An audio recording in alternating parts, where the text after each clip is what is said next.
The Grand Ethiopian Renaissance Dam is one of the most ambitious projects in the modern history of Africa, and it marks a turning point for Ethiopia as a nation. The benefits it'll have on Ethiopia are unbelievably vast, but what does it mean for Sudan? Originally called Project X, then the Millennium Dam, the Grand Ethiopian Renaissance Dam was announced on the 31st of March 2011 and has been in construction ever since. Boasting a storage capacity of around 74 billion cubic meters and a hydropower potential of around 15,000 gigawatt-hour per year, it stands to be one of the largest hydroelectric plants in the world, and certainly the largest in Africa. It'll help support their ever-growing population and rather severe nationwide electricity problems, and help mitigate many of their long-standing economic issues. This video, however, is about what all this means for us, and it means quite a lot, both positive and negative.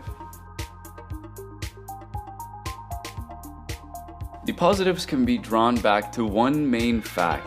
The dam will regulate water flow in the Blue Nile. You see, in the rainy season, especially around August, the flow of the Blue Nile increases dramatically.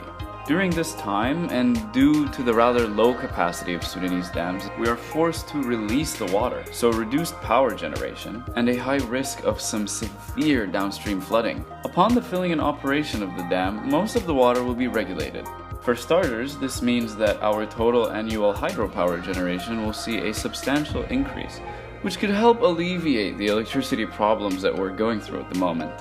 Another benefit of the regulated water flow is the enabling of Sudan to better manage its irrigation channels in a way that wouldn't be possible during flooding. Since we'll have more water to be stored throughout the year, which can be used to supply current irrigation channels and even expand it as a whole, creating a more fluid and flexible irrigation scheme as opposed to the current strict pattern. This will undoubtedly hurt floodplains, and we'll go over that in a minute. But overall, irrigation will be more easily controlled. The flow regulation will also help reduce flood risk, which is a huge deal, since the reduction of flooding will help save the homes of millions of people living downstream, and will again give more water to be effectively stored and utilized throughout the year. Aside from that, it also stands to achieve the reduction of sediment, which has always plagued Sudanese dams by reducing their effective capacity.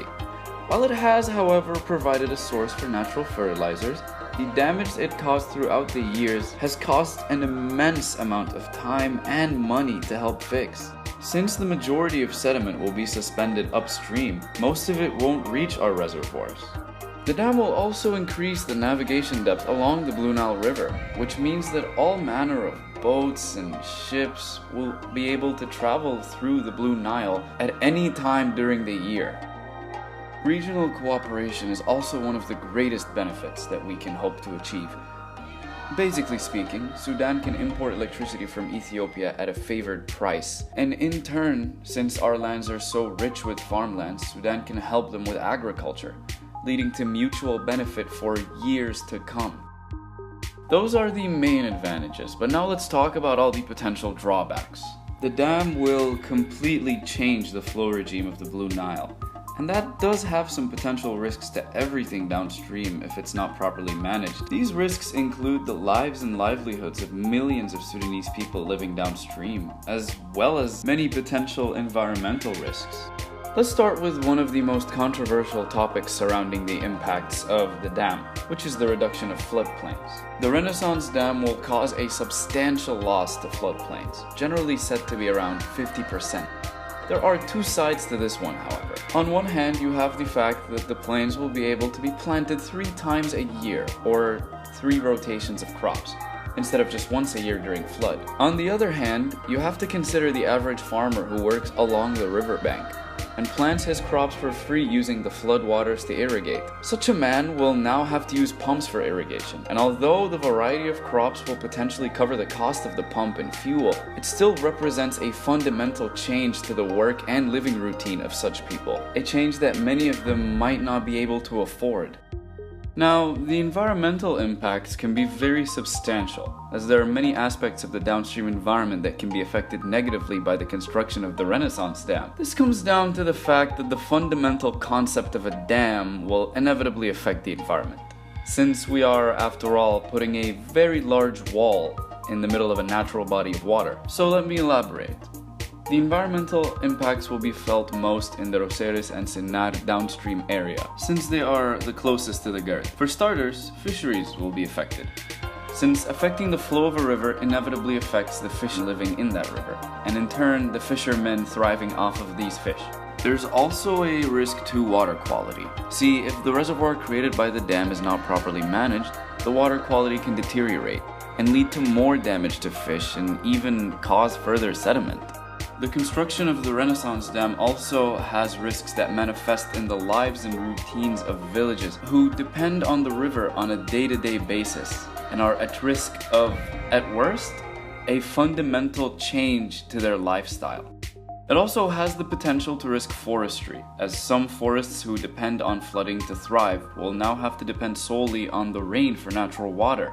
Although this one is more long-term and can perhaps be avoided through manpower. The dam can also pose a risk to groundwater supply, although studies have shown that this is very minimal. There's the possibility that the dam will hurt brick manufacturing, which depends on flooding and sediment. Although there's the argument that brick kilns can be found, manufactured, and utilized locally away from the river. But again, this may affect workers near the river. Let's have a quick recap of what we just talked about. The benefits of the dam can be summed up as follows. The regulation of water flow will have substantial positive impacts to electricity and overall water storage, which will help Sudan with irrigation. It will achieve the reduction of sediment, increase navigation depth along the Blue Nile, and lead to overall regional cooperation for years to come. The drawbacks can be felt in the reduction of floodplains and the environmental risks, which can reach fisheries and forestry. The social impacts affecting the people living downstream, the minimal risk to groundwater, and the debatable but still worth noting risk to brick manufacturing. It should be noted that the potential risks can be mitigated greatly if the operation of the dam is cooperative, especially with the Roseres Dam, which lies only 100 kilometers away.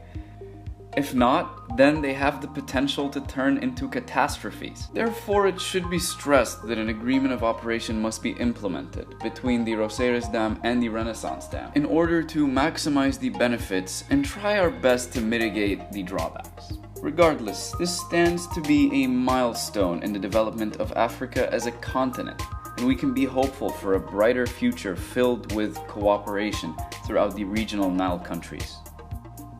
I personally think that the benefits outweigh the drawbacks. But now that you have most of the facts, why don't you tell me what you think in the comment section down below, and continue the conversation amongst each other. But for now, I've been Ahmed Mustafa, and thank you for watching.